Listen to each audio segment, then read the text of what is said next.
ఏపీలో గతంలో ఉండేటువంటి విధానాన్ని రద్దు చేసి జగన్ ఒక కొత్త విధానాన్ని తీసుకొచ్చారు. ఇదేంటి అంటే పంటలకు సంబంధించినటువంటి అంశం. రైతులు ముఖ్యంగా ఆంధ్రప్రదేశ్ వ్యవసాయ ఆధారిత రాష్ట్రం. ఎక్కువగా మనకి ఆంధ్రప్రదేశ్లో పంటలు పండుతాయి. అంటే కృష్ణా డెల్టా రీజియన్లో వరి ఎక్కువగా పండితే మిగిలినటువంటి ప్రాంతాల్లో మిర్చి, పత్తి, పొగాకు, వేరుశెనగ ఇలాంటి వాణిజ్య పంటలు పండుతాయి. ఇక మరికొన్ని చోట్ల కూరగాయలు, టమాటో, బంగాళదుంప, క్యారెట్, వంకాయలు, బెండకాయలు ఇలాంటివి రకరకాలైనటువంటి. సో ఓవరాల్గా ఎటు చూసినా కానీ పూర్తి స్థాయిలో ఎక్కువగా వ్యవసాయం మీద ఆధారపడినటువంటి రాష్ట్రం ఆంధ్రప్రదేశ్ రాష్ట్రం. అయితే ఈ పంటలకు ప్రకృతి వైపరీత్యాల వల్ల ఏర్పడేటువంటి నష్టం నుంచి రైతుల్ని కాపాడటానికి పంటలకు ఇన్సూరెన్స్ చేయించేవాళ్ళు. దీన్నే పంటల బీమా అంటాం.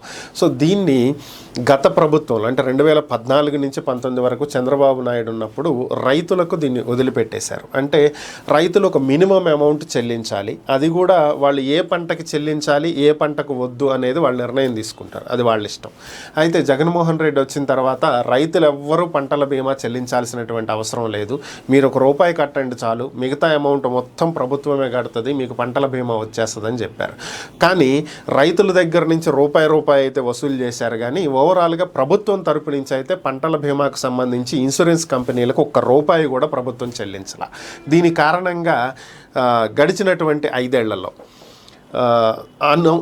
అనూహ్యంగా వరదలు రావటము, తుఫాన్లు రావటము, ఎక్కువ ఈదురుగాలుల వల్ల పంటలు పడిపోవటము, లైక్ అరటి చెట్లు లాంటివి పడిపోయి అరటి బాగా నష్టపోతుంది ఈదురుగాలులకు.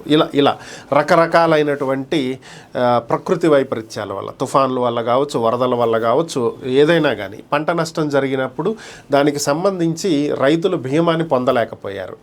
దీంతో రైతులు చాలా ఆగ్రహానికి గురయ్యారు.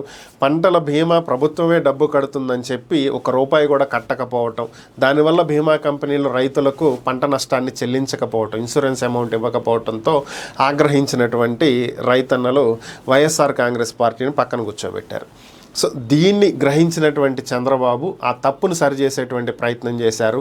ఈ వ్యవసాయ శాఖ అధికారులను పిలిపించి రైతులకు ఇప్పుడు సాగు మొదలు పెట్టాల్సినటువంటి సమయం వచ్చినటువంటి నేపథ్యంలో, ఖరీఫ్ పంటలు వేస్తున్నటువంటి నేపథ్యంలో వెంటనే పంటల బీమాకు సంబంధించి రైతులకు అవగాహన కల్పించాలని, అలాగే పాత విధానం ఏదైతే ఉందో అదే రైతులకు అందుబాటులో వారికి నచ్చినట్లుగా వారు పంటల బీమా చేసుకునే విధంగా ఏర్పాట్లు చేయాలని, ఎక్కడ రైతులకు అసౌకర్యం కలిగించొద్దని చెప్పి అందరికీ ఆదేశాలు ఇవ్వటం జరిగింది.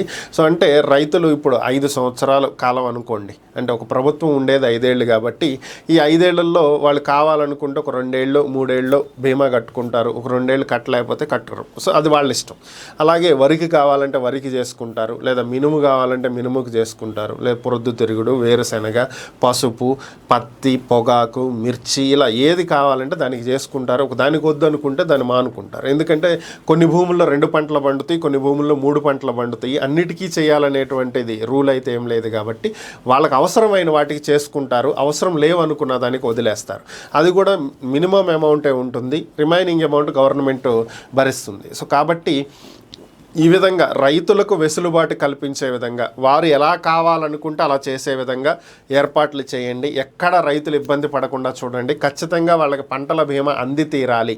ప్రభుత్వం చేసేటువంటి తప్పులకు రైతన్నలు బలి కావద్దు అని చెప్పి చంద్రబాబు వ్యవసాయ శాఖ అధికారులకు స్పష్టమైనటువంటి ఆదేశాలు ఇచ్చినట్లుగా తెలుస్తుంది. ఒకవేళ ఇదే కరెక్ట్గా అమలు అయితే మాత్రం రైతుల నుంచి చంద్రబాబు ఒక మంచి పేరునైతే సంపాదించుకోగలుగుతారు. జగన్మోహన్ రెడ్డి గతంలో చేసినటువంటి తప్పుని గ్రహించి ఇప్పుడు దాన్ని ఆయన సరి చేసుకుని ఆ నష్టం తన పార్టీకి, తన పరిపాలన మీద పడకుండా అయితే చూసుకుంటున్నాడు.